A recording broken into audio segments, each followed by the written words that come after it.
ನಿನ್ನೆ ಸುಮಾರು 4:15 ಗಂಟೆಗೆ ನನಗೆ ಸುದ್ದಿ ಬಂತು, ಈ ರೀತಿ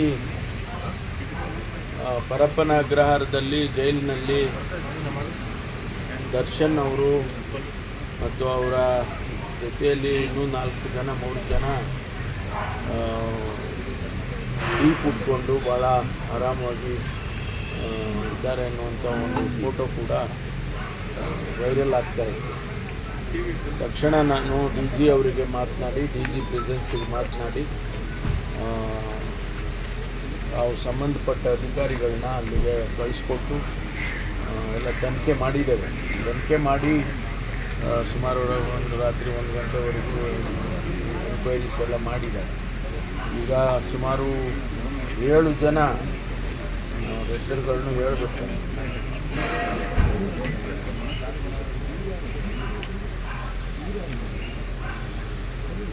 7 ಜನ ಅಧಿಕಾರಿಗಳನ್ನು ಈಗ ಸಸ್ಪೆಂಡ್ ಮಾಡಿದ್ದಾರೆ.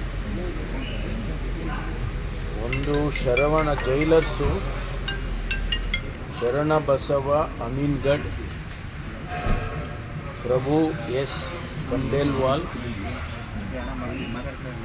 Assistant jailers LS Thippeswamy, Srikanth Talwar, Thippeswamy LS Thippeswamy, Srikanth Talwar, ಇವರಿಬ್ಬರು jailer, sub assistant jailers. Head warders Venkappa Korti, Sampath Kumar Kadapatti, warder Basappa Teli. ಇವರಿಷ್ಟು ಜನರನ್ನು ಸಸ್ಪೆಂಡ್ ಮಾಡಿದ್ದೇವೆ. ಯಾವ ರೀತಿ ಈ ಇನ್ಸಿಡೆಂಟ್ ನಡೆದಿದೆ ಅನ್ನೋದ್ರ ಬಗ್ಗೆ ಈಗ ವರದಿಯನ್ನು ಕೇಳಿದ್ದೇನೆ. ಡಿ ಜಿ ಅವರು ಕೂಡ ಈಗಾಗಲೇ ಡಿ ಜಿ ಪ್ರೆಸೆನ್ಸ್ ಅವರು ಕೂಡ ಈಗ ಇನ್ಸ್ಪೆಕ್ಷನ್ ಹಾಕ್ಕೊಂಡಿದ್ದಾರೆ. ಅವರು ಕೂಡ ಬೆಳಿಗ್ಗೆ ಹೋಗಿದ್ದಾರೆ. ಇಂಥ ಘಟನೆ ನಡೀಬಾರ್ದು, ಯಾವ ಕಾರಣಕ್ಕೂ ಕೂಡ ನಡೀಬಾರ್ದು. ಆದರೆ ಈ ವ್ಯಕ್ತಿಗಳು ಯಾರು 7 ಜನ ಹೆಸರು ಹೇಳಿದ್ದಾನೆ, ಇವರು ಭಾಗಿಯಾಗಿದ್ದಾರೆ, ಅವರಿಗೆ ಆ ರೀತಿ ಅವಕಾಶ ಮಾಡಿಕೊಟ್ಟಿದ್ದಾರೆ ಅಂತೇಳಿ ನಮಗೇನು ವರದಿ ಬಂದಿದೆ. ಅದರ ಪ್ರಕಾರ ಈಗ ಸಸ್ಪೆಂಡ್ ಮಾಡಿ ಮುಂದಿನ ಕ್ರಮಕ್ಕೆ ಕ್ರಮ ತಗೊಳ್ತೀವಿ. ಆಮೇಲೆ ಸೀನಿಯರ್ ಆಫೀಸರ್ಸ್ ಯಾರಿದ್ದಾರೆ ಅಲ್ಲಿ, ಸೂಪರ್ಡೆಂಟ್, ಜೈಲ್ ಸೂಪರ್ಡೆಂಟ್ ಇರ್ಬೋದು, ಅದಕ್ಕಿಂತ ಸೀನಿಯರ್ಸ್ ಇರ್ಬೋದು, ಅವ್ರನ್ನೂ ಕೂಡ ಅಲ್ಲಿಂದ ಟ್ರಾನ್ಸ್ಫರ್ ಮಾಡ್ತಾರೆ. ಅಲ್ಲಿಂದ ಶಿಫ್ಟ್ ಮಾಡಿ ಬೇರೆಯವ್ರನ್ನ ಹಾಕೋದಕ್ಕೆ ಈಗಾಗಲೇ ನಾನು ವರದಿ ಬಂದ ತಕ್ಷಣ ಅವ್ರ ಮೇಲೂ ಕೂಡ ಕ್ರಮ ತಗೊಳ್ತೀವಿ. ಯಾಕೆಂದರೆ ಪದೇ ಈ ರೀತಿ ಆಗಬಾರ್ದು. ಯಾವುದೇ ಜೈಲಿನಲ್ಲಾಗಲಿ ರಾಜ್ಯದಲ್ಲಿ ಇರ್ತಕ್ಕಂಥ ಎಲ್ಲ ಬಂದಿಖಾನೆಗಳಲ್ಲೂ ಕೂಡ ನಾವು ಸೆನ್ಸಿಟೈಸ್ ಮಾಡಿದ್ದೀವಿ, ಕ್ಯಾಮ್ರಾಗಳು ಹಾಕ್ತಾಯಿದ್ದೀವಿ, CCTVಗಳನ್ನ ಹಾಕ್ತಾಯಿದ್ದೀವಿ, ಆಮೇಲೆ ಜಾಮರ್ಸ್ಗಳು ಹಾಕ್ತಾಯಿದ್ದೀವಿ. ಇಷ್ಟೆಲ್ಲ ಆದರೂ ಕೂಡ ಇನ್ನೂ ಇಂಥ ಘಟನೆಗಳು ನಡೀತೆ ಅಂತ ಹೇಳಿದ್ರೆ ಅಧಿಕಾರಿಗಳು ಇನ್ನೂ ಹೆಚ್ಚಿನ ಕಠಿಣವಾಗಿ ಅವರು ಕೆಲಸ ಮಾಡಬೇಕಾಗ್ತದೆ. ಅದರಿಂದ ಅವ್ರ ಮೇಲೆ ಕ್ರಮ ತಗೊಂಡು ಮುಂದೆ ಇಂಥದ್ದು ನಡೆದಾಗೆ ನೋಡ್ಕೊಳ್ತೀವಿ. ಇಲ್ಲ ಅವ್ರು ನೇರವಾಗಿ ನೋಡಿ, ಅವರ ನೇರವಾಗಿ ಭಾಗಿಯಾಗಿದ್ರೆ ಅವರನ್ನ ನೇರವಾಗಿ ಅವರು ಕೂಡ ಭಾಗಿಯಾಗಿದ್ದರೆ ಅವರಿಗೂ ಸಸ್ಪೆಂಡ್ ಮಾಡ್ತೀವಿ. ಯಾರನ್ನೂ ಮುಲಾಜಿಲ್ಲದೆ ಅವ್ರನ್ನ ಶೆಲ್ಟರ್ ಮಾಡೋದು, ಇವ್ರನ್ನ ಸಣ್ಣವ್ರನ್ನ ಯಾರನ್ನೋ ಮಾಡೋದು, ಆ ರೀತಿ ಮಾಡೋಕ್ಕೆ ಹೋಗೋದಿಲ್ಲ. ಅದಕ್ಕೋಸ್ಕರನೇ ಈಗ ನಾವು ಇನ್ವೆಸ್ಟಿಗೇಷನ್ ಪ್ರಾರಂಭ ಮಾಡಿದ್ದೀವಿ. ಅವರ ಭಾಗಿಯಾಗಿದ್ದಾರೆ, ಅವ್ರ ಗಮನದಲ್ಲಿತ್ತು ಅಥವಾ ಅವರ ನೇರವಾದ ಅವರ ಕೈ ಕೆಳಗಡೆ ಇತ್ತು ಅಂತಂದರೆ ಅವರನ್ನು ಕೂಡ ಸಸ್ಪೆಂಡ್ ಮಾಡ್ತೀವಿ. ಯಾವುದೇ ಮುಲಾಜಿನ ಇಟ್ಕೊಳಕ್ಕೆ ಹೋಗೋದಿಲ್ಲ ನಾವು. ಸರ್, ನೀವೇ 2-3 ಬಾರಿ ಕೇಳಿದಾಗ ಹೇಳಿದ್ರಿ ದರ್ಶನ್ ಅವ್ರಿಗೆ ಯಾವ ರಾಜಕೀಯ ಕೊಡ್ತಿಲ್ಲ, ಕಾಮನ್. ಹೌದು, ಅಲ್ಲಿವರೆಗೂ ನೀವು ಪ್ರಶ್ನೆ ಮಾಡಿದ್ದು ನನಗೆ ಚಿಕನ್ ಬಿರಿಯಾನಿ ಕೊಟ್ಟಿದ್ದಾರೆ ಅಂತ ಕೇಳಿದ್ರಿ. ಆ ಸಂದರ್ಭದಲ್ಲಿ ನಾನು ಹೇಳಿದ್ದು ನಿಜ, ಚಿಕನ್ ಬಿರಿಯಾನಿ ಕೊಟ್ಟಿರಲಿಲ್ಲ. ಅದಕ್ಕೆ ನಾನು ಹೇಳಿದ್ದೆ ಅಂಥದ್ದು ಯಾವುದೂ ಘಟನೆ ನಡೆಯೋದಿಲ್ಲ, ಪ್ರಿಸನ್ ಮ್ಯಾನ್ಯುಯಲ್ ಬಿಟ್ಟು ಏನು ಕೆಲಸ ಮಾಡೋದಿಲ್ಲ ಅಂತ ಹೇಳಿದ್ದೆ. ಆದರೆ ಈ ಘಟನೆ ಆಗಿದೆಯಲ್ಲ, ಅದಕ್ಕೇನು ಸಮರ್ಥನೆ ಮಾಡ್ಕೊಳಕ್ಕೆ ಹೋಗ್ತಾ ಇಲ್ಲ ನಾನು. ಇಂಥ ಘಟನೆ ಆಗಬಾರ್ದು ಅನ್ನೋದನ್ನು ಹೇಳ್ತಾ ಇದ್ದೀನಿ. ಈಗ ಅಲ್ಲಿ ಜಾಮರ್ ಹಾಕಿದ್ದಾರೆ, ಜಾಮರ್ ಹಾಕಿ ಹೈ ಫ್ರೀಕ್ವೆನ್ಸಿ ಜಾಮರ್ ಹಾಕಿದರೆ ಪಕ್ಕದ ಏರಿಯಾ ಎಲ್ಲ ತೊಂದರೆ ಆಗ್ತದೆ ಅಂತೇಳಿ ಕಂಪ್ಲೇಂಟ್ಸ್ ಬಂತು. ಅದಕ್ಕೆ ಫ್ರೀಕ್ವೆನ್ಸಿ ಕಡಿಮೆ ಮಾಡಿದ್ವಿ. ಈಗ ನಮಗೆ ಇನ್ವೆಸ್ಟಿಗೇಷನ್ ಆಗಬೇಕಾಗಿರೋದು ಅಲ್ಲಿ ಫೋಟೋ ಯಾರು ತೆಗೆದ್ರು, ಒಂದು ವೇಳೆ ಅವರು ಮೊಬೈಲ್ ಫೋನ್ನಲ್ಲಿ ಫೋಟೋ ತೆಗೆದಿದ್ರೆ ಮೊಬೈಲ್ ಹೆಂಗೆ ಹೋಯ್ತು ಒಳಗಡೆ, ಯಾರು ಮೊಬೈಲ್ನಲ್ಲಿ ತೆಗ್ದಿದ್ದಾರೆ, ಇದನ್ನೆಲ್ಲ ಇವಾಗ ತನಿಖೆ ಮಾಡ್ತೇವೆ. ಅದಕ್ಕೆ ಸಂಬಂಧಪಟ್ಟವರು ಸೀನಿಯರ್ಸ್ ಯಾರಿದ್ರೆ ಅವ್ರ ಮೇಲೂ ಕ್ರಮ ತಗೊಳ್ತೀವಿ. ಸರ್, ಈಗ ಸಾಮಾನ್ಯ ಕೈದಿಗಳ ಪೋಷಕರು ಬಂದರೆ ಅಲ್ಲಿ ಭೇಟಿಗೆ ಅವಕಾಶ ಕೊಡಲ್ಲ, ಜಾಸ್ತಿ ನಿರಾಕರಣೆ ಮಾಡ್ತಾರೆ. ಈ ದರ್ಶನ್ ಟೀಮ್ ಭೇಟಿ ಮಾಡೋದಕ್ಕೆ ಒಳ್ಳೆ ಸಾಲಾಗಿ ಹೋಗ್ತಾ ಇದ್ದಾರೆ ಎಲ್ಲ ಗಣ್ಯರು. ಎಲ್ಲರೂ ಒಳಗಡೆ ಹೋಗಿಲ್ಲ, ಎಲ್ಲರೂ ಒಳಗಡೆ ಅಲ್ಲ, ಆ ರೀತಿ ಹೋಗೋದ್ರಿಂದ ಇದು ಎಲ್ಲ ಒಂದ್ ಕಡೆ ಮಾಹಿತಿ ಕೇಳಿದ್ರು ಕೂಡ ಮಾಹಿತಿ ಎಲ್ಲರೂ ಒಳಗಡೆ ಹೋಗಕ್ಕೆ ಆಗೋದಿಲ್ಲ. ಯಾರನ್ನ ಅವರು ಜೈಲ್ ಸೂಪರ್ಡೆಂಟ್ ಪರ್ಮಿಷನ್ ಕೊಡ್ತಾರೆ ಅವ್ರು ಮಾತ್ರ ಒಳಗಡೆ ಅಲ್ಲ ಸರ್, ದಿನ ಒಬ್ಬೊಬ್ರು ಸ್ಟೇಟ್ಮೆಂಟ್ ಕೊಡ್ತಾವ್ರೆ. ಹೌದು, ದರ್ಶನ್ ಭೇಟಿ ಮಾಡಿ ಬಂದು ಅಂತ ದಿನಕ್ಕೊಬ್ರು ಸ್ಟೇಟ್ಮೆಂಟ್ ಕೊಡ್ತಾರೆ ಅಲ್ಲೇ ಜೈಲ್ ಮುಂದೆ. ಇನ್ವೆಸ್ಟಿಗೇಷನ್ ಎಲ್ಲ ಅದು ಕೂಡ ಗೊತ್ತಾಗುತ್ತೆ. ಸರ್, ಈಗ ಇಷ್ಟೆಲ್ಲದ್ರ ಮಧ್ಯೆ ಸರ್ ಈಗ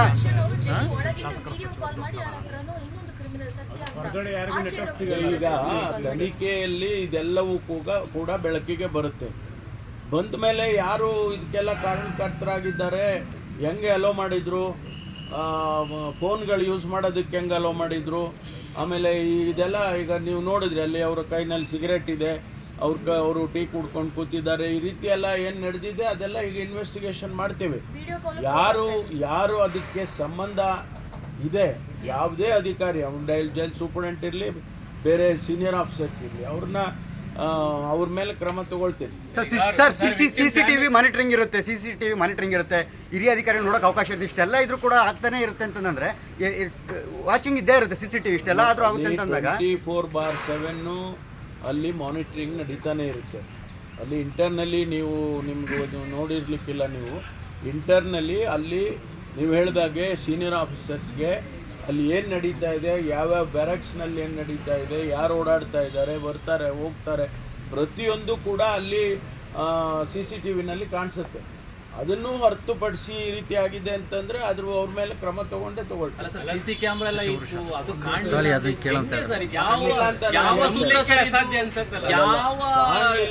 ನಾನು ಹೇಳಿಲ್ಲ, ಅದನ್ನ ನೋಡಿಲ್ಲ ಅವರು, ನೋಡಿ ಕ್ರಮ ತಗೋಬೇಕಾಗಿತ್ತು. ಅಲ್ಲ ಸರ್, ಸರ್ ಈಗ ಅವ್ರು ಬಂಧಿಸ್ದಾಗಲೇ ತಮ್ಮ ಮೇಲೆ ಸಾಕಷ್ಟು ಒತ್ತಡ ಆಯ್ತು ತಮ್ಮ ಸಂಪುಟ ಉದ್ಯೋಗಿಗಳಿಂದ ಅಂತ.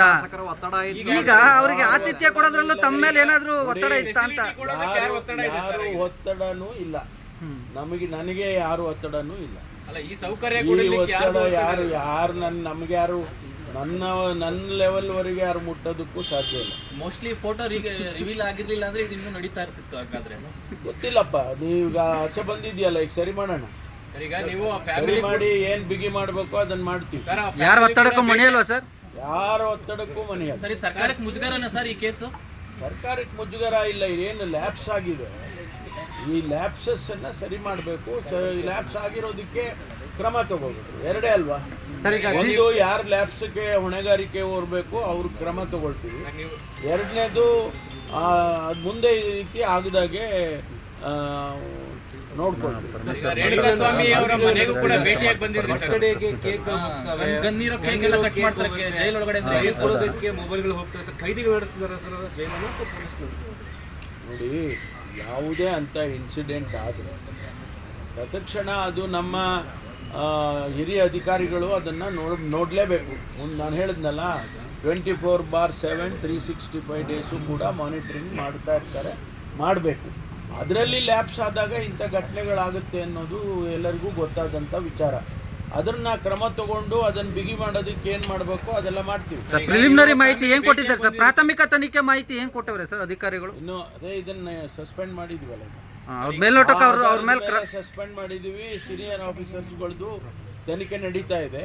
ಒಂದು ವೇಳೆ ಅವರು ಕೂಡ ಹೊಣೆಗಾರಿಕೆ ಅವ್ರದ್ದು ಇದ್ರೆ ಅವರಿಗೂ ಸಸ್ಪೆಂಡ್ ಮಾಡ್ತೀವಿ. ಸರ್, ಈಗ ಜೈಲಿ ನೋಡಿದ್ರೆ ಏನು ಸಿಕ್ಕಿಲ್ಲ ಅಂತ ವಾಪಸ್ ಬರ್ತಾರೆ. ಹಂಗಾರೆ CCB ದಾಳಿ ಮಾಡೋದಕ್ಕೆ ಮುಂಚೆ ಹೇಳ್ಬಿಟ್ಟು ಮಾಡ್ತಾರೆ ಏನು ಅಧಿಕಾರಿಗಳು?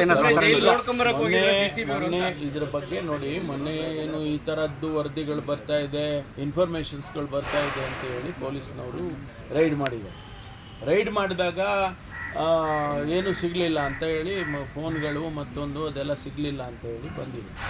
ಈಗ ಅದನ್ನು ತನಿಖೆ ಮಾಡ್ತಾ ಇದ್ದೀವಿ ನಾವು. 3 ದಿವಸದಿಂದ ಅದರ 3 ದಿವಸ ಮುಂಚೆ ರೈಡ್ ಆಗೋಕ್ಕೆ 3 ದಿವಸದ ಮುಂಚೆ CCTV ಫುಟೇಜಸ್ ಎಲ್ಲ ಚೆಕ್ ಮಾಡ್ತಾ ಇದ್ದಾರೆ. ಯಾಕೆಂದರೆ ಒಂದು ವೇಳೆ ಅವರಿಗೆ ಏನಾದರೂ ಮಾಹಿತಿ ಸಿಕ್ಕಿದರೆ ಅವುಗಳನ್ನೆಲ್ಲ ಹೊರಗಡೆ ಕಳಿಸ್ತಾರೆ ಟೆಂಪರರಿಯಾಗಿ. ಅದು ಸಾಧ್ಯ ಇರ್ಬೋದೇನೋ ಅಂತೇಳಿ ಅದನ್ನು ಕೂಡ ವೆರಿಫೈ ಮಾಡೋದಕ್ಕೆ ಸೂಚನೆ ಕೊಟ್ಟಿದ್ದೇನೆ ನಾನು. 3 days ಬಿಫೋರ್ ನೀವು ರೈಡ್ ಆಗೋದಕ್ಕೆ 3 ದಿವಸ ಮುಂಚೆ ನೀವೆಲ್ಲ CCTVಗಳನ್ನ ಚೆಕ್ ಮಾಡಿ. ಸರ್, ಈಗ ನೀವು ಫ್ಯಾಮಿಲಿ ಭೇಟಿಯಾಗಿ ಸರ್ಕಾರ ನಿಮ್ಮ ಜೊತೆಗಿದೆ ಅಂತೇಳಿ ಧೈರ್ಯ ಹೇಳಿ ಬಂದಿದ್ರಿ. ಈಗ ಫ್ಯಾಮಿಲಿ ಫೋಟೋ ಇದನ್ನೆಲ್ಲ ನೋಡಿ ಕಣ್ಣೀರು ಆಗ್ತಾ ಇದೆ ಅವರಪ್ಪ. ನ್ಯಾಯ ಸಿಗುತ್ತೋ ಇಲ್ಲ ಅನ್ನುವಂಥ ಆತ ನಿರಾಶಾ ಭಾವನೆಯಲ್ಲಿ ಮಾತಾಡ್ತಾ ಇದ್ದಾರೆ.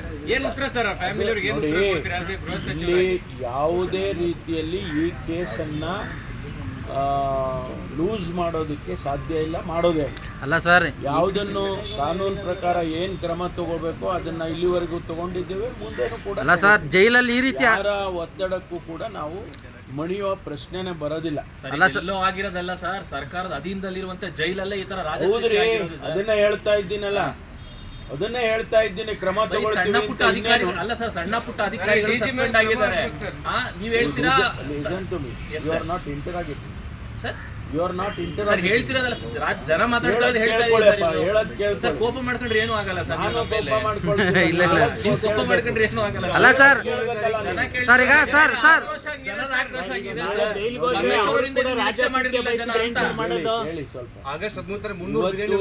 ಇವತ್ತು ನಾನು ಹೇಳ್ತಾ ಇರ್ತಕ್ಕಂಥದ್ದು ಯಾವ ರೀತಿಯಲ್ಲಿ ಘಟನೆ ನಡೀತು, ಅದಕ್ಕೆ ನಾವೇನು ಕ್ರಮ ತಗೊಂಡಿದ್ದೀವಿ, ಮುಂದೆ ಯಾವ ರೀತಿ ನಡೀದಂಗೆ ನೋಡ್ಕೊಳ್ತೀವಿ, ಈ 3 ವಿಚಾರ ನಿಮ್ಮ ಗಮನಕ್ಕೆ ತಂದಿದ್ದೀನಿ, ರಾಜ್ಯದ ಜನತೆಗೆ ತಂದಿದ್ದೀನಿ. ಮುಂದೆ ಇಂಥದ್ದು ಆಗದಾಗೆ ನೋಡ್ಕೊಳ್ಳೋದಕ್ಕೆ ಏನೆಲ್ಲ ಪ್ರಯತ್ನ ಮಾಡಬೇಕು ಅದು ಮಾಡ್ತೀವಿ. ಸರ್, ಈಗ ಜೈಲಲ್ಲೇ ಈ ರೀತಿ ಆತಿಥ್ಯ ಸಿಕ್ಕಿದೆ, ಪೊಲೀಸ್ನವ್ರು ಸಲ್ಲಿಸೋ ಚಾರ್ಜ್ ಶೀಟ್ ಮೇಲೆ ಸಾರ್ವಜನಿಕರು ಸಹಜವಾಗಿ ಅನುಮಾನ ಪಡ್ತಾರೆ ಸರ್. ಇಲ್ಲ, ಅನುಮಾನ ಪಡೋದು ಬೇಕಾಗಿಲ್ಲ. ನಾವು ಕಾನೂನು ಪ್ರಕಾರ ಏನು ಮಾಡಬೇಕೋ ಅದನ್ನು ಖಂಡಿತವಾಗಿ ಮಾಡ್ತೀವಿ, ಯಾವ ಮುಲಾಜಿಂದ ಮಾಡ್ತೀವಿ. ಪ್ರತ್ಯೇಕವಾಗಿ ಪ್ರಕರಣ ದಾಖಲಾಗುತ್ತೆ ದರ್ಶನ್ ಅವ್ರ ಮೇಲೆ ಈ ರೀತಿಯಾಗಿ ಫೋನ್ ಮಾತಾಡಿದ್ದು ಅಥವಾ ನೋಡೋಣ, ಲೀಗಲಿ ವಿಲ್ ಎಕ್ಸಾಮಿನ್. ಬೇರೆ ಕಡೆಗೆ ಕಾನೂನು ಪ್ರಕಾರ ಪರಿಶೀಲನೆ ಮಾಡಿ ಅವ್ರ ಅಡ್ವೈಸ್ ತೊಗೊತೀವಿ. ಕಾನೂನಲ್ಲಿ ಮತ್ತೊಂದು ಕೇಸ್ ರಿಜಿಸ್ಟರ್ ಮಾಡಬೇಕು ಅಂದ್ರೆ ಮಾಡ್ತೀವಿ. ಬೇರೆ ಜೈಲಿಗೆ ಟ್ರಾನ್ಸ್ಫರ್ ಮಾಡಬೇಕಾದ ಪರಿಸ್ಥಿತಿ ಇದೆಯಾ ಸರ್? ಈಗ ಬೇರೆ ಜೈಲಿಗೆ ಟ್ರಾನ್ಸ್ಫರ್ ಮಾಡಬೇಕು, ಎಕ್ಸಾಮಿನ್ ಮಾಡ್ತೀನಿ. ಯಾಕೆಂದ್ರೆ ಇಲ್ಲಿ ಎಲ್ಲೋ ಒಂದು ಕಡೆ ನೀವು ಹೇಳ್ದಂಗೆ ಆತಿಥ್ಯ ಸಿಗ್ತದೆ ಅನ್ನುವಾಗ ಆತಿಥ್ಯ ಸಿಗದೇ ಇರೋ ಕಡೆ ನೋಡೋಣ. ಸಿಗದೇ ಇರೋ ಕಡೆ ಅಂದ್ರೆ ಅಲ್ಲೂ ಯಾಕೆ ಕೊಡ್ತಾರೆ? ಪರಮೇಶ್ವರ್ ಸರ್ ಈ ಇಲಾಖೆಗೆ ಹೊಸಬ್ರಲ್ಲ ಸರ್, ಹೇಳ್ತಾ ಇದ್ದೀನಪ್ಪ. ನಾವು ಇಂಥ ಉತ್ತರಗಳನ್ನು ನಿರೀಕ್ಷೆ ಮಾಡಿರ್ಲಿಲ್ಲ ಅಂತ ಅಷ್ಟೇ ಸರ್, ಬೇರೆ ಇನ್ನೇನು. ನಾನು ಮರೆಮಾಚ್ತಕ್ಕಂಥ ಅಥವಾ ಸುಳ್ಳು ಹೇಳ್ತಕ್ಕಂಥ ಪ್ರಮೇಯ ನನಗೇನೂ ಇಲ್ಲ. Fact is A fact. ಈಗ 7 ಜನ ಸಸ್ಪೆಂಡ್ ಮಾಡಿದ್ದೀವಿ ಅಂತ ಹೇಳ್ತಾ ಇದ್ದೀನಿ, ಅವ್ರ ಹೆಸರುಗಳು ಹೇಳಿದ್ದೀನಿ. ಮುಂದೆ ಅಧಿಕಾರಿಗಳು ಯಾರಾದರೂ ಸೀನಿಯರ್ ಆಫೀಸರ್ ನೀವು ಕೇಳಿದ್ರೆ ಸೀನಿಯರ್ಸ್ನ ಯಾರನ್ನ ಬಿಟ್ಬಿಡ್ತೀರಾ ಅಂತ, ಅವ್ರನ್ನ ಕೂಡ ಪ್ರಶ್ನೆ ಇಲ್ಲ. ಆ ತನಿಖೆ ಮಾಡ್ತಾ ಇದ್ದೀವಿ, ಇನ್ವೆಸ್ಟಿಗೇಟ್ ಮಾಡ್ತಾ ಇದ್ದೀವಿ. ಅದರಲ್ಲಿ ಅವರ ರೋಲ್ ಇದೆ ಅಂತ ಗೊತ್ತಾದರೆ ಅವರನ್ನು ಸಸ್ಪೆಂಡ್ ಮಾಡ್ತೀವಿ, ಮುಲಾಜಿಂದ ಮಾಡ್ತೀವಿ. ಸರ್, ಇಲ್ಲಿ ತಮ್ಮನ್ನ ದೂಷಣೆ ಮಾಡೋದಲ್ಲ, ಬಟ್ ತಮ್ಮ ಇಲಾಖೆ ಮೇಲೆ ಸಾಕಷ್ಟು ಬೇರೆಯವರೆಲ್ಲ ಒತ್ತಡ ತರ್ತಾ ಇರ್ತಕ್ಕಂಥ, ತಮಗೆ ಗೊತ್ತಿಲ್ಲದಲ್ಲೇ ತರುವಂಥ ಕ್ರಮಗಳು ಆಗ್ತಾ ಇದೆ ಅಂತಕ್ಕಂಥದ್ದು ಈ ನಿಟ್ಟಿನಲ್ಲಿ ಪ್ರಶ್ನೆಗಳು ಸಹಜವಾಗಿ ನಿಮಗೂ ಗೊತ್ತಿದೆ, ಇವೆಲ್ಲ ನಡೀತಾ ಇರ್ತವೆ. ಆದರೆ ನಾವು ಇದನ್ನೆಲ್ಲ ತಡ್ಕೊಂಡೇ ಮುಂದಕ್ಕೆ ಹೋಗ್ಬೇಕಲ್ವಾ, ಇದಕ್ಕೆ ಬಲಿಪಶು ಆಗೋದಿಲ್ಲ ನಾನು. So viral pictures have emerged of Darshan holding a cigarette. Bharatan Agrahara. Sir, it's the same jail where often raids are conducted, and there you see cops come out and say that there were no significant No, issues. they've How is already, this access, sir? yesterday evening as early as possible, we went there, the police department people, senior people went there, investigated. They found, preliminarily they have found about 7 people who were involved. So immediately they were kept under suspension. If there is, the further investigation is going on. If there is an involvement of senior officers, we will take action, on them also. We'll keep them under suspension also. Sir, is this a lapse and irresponsible behavior on part of the prison authorities, and is it an embarrassment for the government? We will see. This is definitely a lapse. I definitely agree. This is a lapse on the part of the department officers. It should not repeat. I'll see that this will not be repeated again and again. Sir, there is a huge politics that has erupted saying that the Congress government has converted Central Jail into a resort. What is this sort of a treatment that is being provided? People as may a say VIP? anything. We also have, let me say this, we also have some responsibility. It's not like that, people say or somebody says, we'll accept that. We also have some responsibility. Sir, ಸಾರ್ವಜನಿಕರಿಗೆ ಏನು message pass ಮಾಡ್ತೀರಾ sir? ಅನುಮಾನದಿಂದ ಗೃಹ ಇಲಾಖೆನ ಒಂದು ರೀತಿ ಅನುಮಾನದಿಂದ ನೋಡೋ ಪರಿಸ್ಥಿತಿ ಆಗಿದೆ. ಈ ಒಂದು ಇನ್ಸಿಡೆಂಟಿನಿಂದ ಇಡೀ ಇಲಾಖೆನೇ ಅನುಮಾನದಿಂದ ನೋಡ್ತಕ್ಕಂಥದ್ದು ಅವಶ್ಯಕತೆ ಇಲ್ಲ. ಗೃಹ ಇಲಾಖೆ ಒಳ್ಳೆ ಕೆಲಸಗಳನ್ನು ಕೂಡ ಮಾಡಿದೆ. ಅನೇಕ ಜನ ಈಗ 95% ಮರ್ಡರರ್ಸ್ನ ಕಳೆದ 1 ವರ್ಷದಲ್ಲೇ ಎಲ್ಲ ಹಿಡಿದು ಅವ್ರನ್ನ ಕಾನೂನು ಪ್ರಕಾರ ಏನು ಕ್ರಮ ತೊಗೋಬೇಕೋ ತೊಗೊಂಡಿದ್ದೀವಿ, ಗೊತ್ತಾಯ್ತಾ. ಆಮೇಲೆ ಎಲ್ಲ ಒಳ್ಳೆಯ ಕೆಲಸಗಳನ್ನು ಕೂಡ ಅನೇಕ ಒಳ್ಳೆ ಕೆಲಸಗಳನ್ನ ಪೊಲೀಸ್ ಇಲಾಖೆಯವರು ಮಾಡಿದ್ದಾರೆ. ಎಲ್ಲವೂ ಕೂಡ ಪೊಲೀಸ್ ಇಲಾಖೆಯಲ್ಲಿ ಕೆಟ್ಟದ್ದು ಅಂತೇಳಿ ಅಂದ್ಕೊಳ್ಳೋ ಅಗತ್ಯ ಇಲ್ಲ. ನಾನು ರಾಜ್ಯದ ಜನತೆಗೆ ಅಶ್ಯೂರೆನ್ಸ್ ಕೊಡ್ತಕ್ಕಂಥದ್ದು, ನಾವು ಕಾನೂನಿನ ಚೌಕಟ್ಟಿನಲ್ಲಿ ಏನು ಕೆಲಸ ಮಾಡಬೇಕೋ ಅವ್ರು ಯಾರೇ ಇರಲಿ, ಎಷ್ಟೇ ದೊಡ್ಡವರು ಇರಲಿ, ಆ ಕೆಲಸವನ್ನು ಮುಲಾಜಿಲ್ಲದೆ ಮಾಡ್ತೀವಿ. ರಾಜ್ಯಪಾಲರಿಗೂ ವರ್ಗಾವಣೆ ವಿಚಾರದಲ್ಲಿ ಸರ್ ನಿಮಗೆ ಅದರ ಇದನ್ನು ಅರ್ಥ ಮಾಡ್ಕೊಳ್ಳಿ ದಯವಿಟ್ಟು. ಈಗಾಗಲೇ ನಾನು ಅವರ ರೆಪ್ರೆಸೆಂಟೇಷನನ್ನು ಪರಿಗಣಿಸಿ ಸುಮಾರು 90ಕ್ಕೂ ಹೆಚ್ಚು ಜನರಿಗೆ ನಾವು ಅವಕಾಶ ಮಾಡಿಕೊಟ್ಟಿದ್ದೇವೆ. ಒಂದೊಂದು ಕೇಸನ್ನು ನಾವು ಪರಿಶೀಲನೆ ಮಾಡ್ತೀವಿ. ಪತಿ ಪತ್ನಿ ಪ್ರಕರಣ ಅಂದರೆ ಗಂಡ ಹೆಂಡತಿ ಇಬ್ಬರೂ ಕೂಡ ಸರ್ವಿಸ್ನಲ್ಲಿ ಒಂದೇ ಊರಿನಲ್ಲಿ ಆಗಬೇಕು ಅಂತ ಹೇಳಿ ಕಾನೂನಲ್ಲಿ ಮಾಡಿದ್ದೀವಿ. ಅದನ್ನು ಸುಲಭನಾಗಿ ಮಾಡ್ತೀವಿ. ಅವ್ರು ಕೇಳ್ತಕ್ಕಂಥದ್ದು ಅದಲ್ಲ. ಅವರು ತಂದೆ ತಾಯಿಗಳು ವೃದ್ಧರಿದ್ದಾರೆ, ನಾವು ಬೆಂಗಳೂರಲ್ಲೇ 15 ವರ್ಷ ಇದ್ದೀವಿ, 20 ವರ್ಷ ಇದ್ದೀವಿ, ನಮ್ಮನ್ನು ಅಲ್ಲಿಗೆ ಟ್ರಾನ್ಸ್ಫರ್ಸ್ ಮಾಡಿಸ್ಕೊಡಿ, ನಮ್ಮ ಕುಟುಂಬದ ಜೊತೆ ಇರ್ತೀವಿ, ನಮ್ಮ ಪತ್ನಿ ಜೊತೆ ಇರ್ತೀವಿ, ಮಕ್ಕಳ ಜೊತೆ ಇರ್ತೀವಿ ಅಂತ ಹೇಳಿ ಆ ಥರದ ಕೇಸ್ಗಳು ಜಾಸ್ತಿ ಇದೆ. ಗಂಡ ಹೆಂಡತಿ ಇಬ್ಬರೂ ಕೂಡ ಸರ್ಕಾರಿ ನೌಕರಿಯಲ್ಲಿದ್ದಾರೆ, ಅವ್ರನ್ನ ಒಂದೇ ಊರಿಗೆ ಹಾಕಬೇಕು ಅನ್ನೋದನ್ನು ಅದರಲ್ಲಿ ಯಾವುದೇ ತೊಂದರೆ ಇಲ್ಲದೆ ನಾವು ಮಾಡ್ತಾಯಿದ್ವಿ. 90 ಕೇಸಸ್ ಆಗಲೇ ಈಗ ಇಶ್ಯೂ ಮಾಡಿದ್ದೀವಿ, ಅವರೆಲ್ಲವೂ ರಿಪೋರ್ಟ್ ಮಾಡ್ಕೊಂಡಿದ್ದಾರೆ. ಇದು ಪ್ರಾಸೆಸ್ ಕಂಟಿನ್ಯೂಸ್ ಆಗಿ ನಡೀತಾ ಇರುತ್ತೆ. ಅದು ಕೆಲವರಿಗೆ ಆಗುತ್ತೆ, ಕೆಲವರಿಗೆ ಆಗೋದಿಲ್ಲ. ಅಂಥ ಸಂದರ್ಭದಲ್ಲಿ ಸ್ವಾಭಾವಿಕವಾಗಿ ಅವರು ಕಂಪ್ಲೇಂಟ್ ಮಾಡ್ತಾನೆ ಇರ್ತಾರೆ. ನೆಕ್ಸ್ಟ್ ಪರಮೇಶ್ವರ್ ಅವರು ಮುಖ್ಯಮಂತ್ರಿ ಆಗ್ತಾರೆ ಅಂತ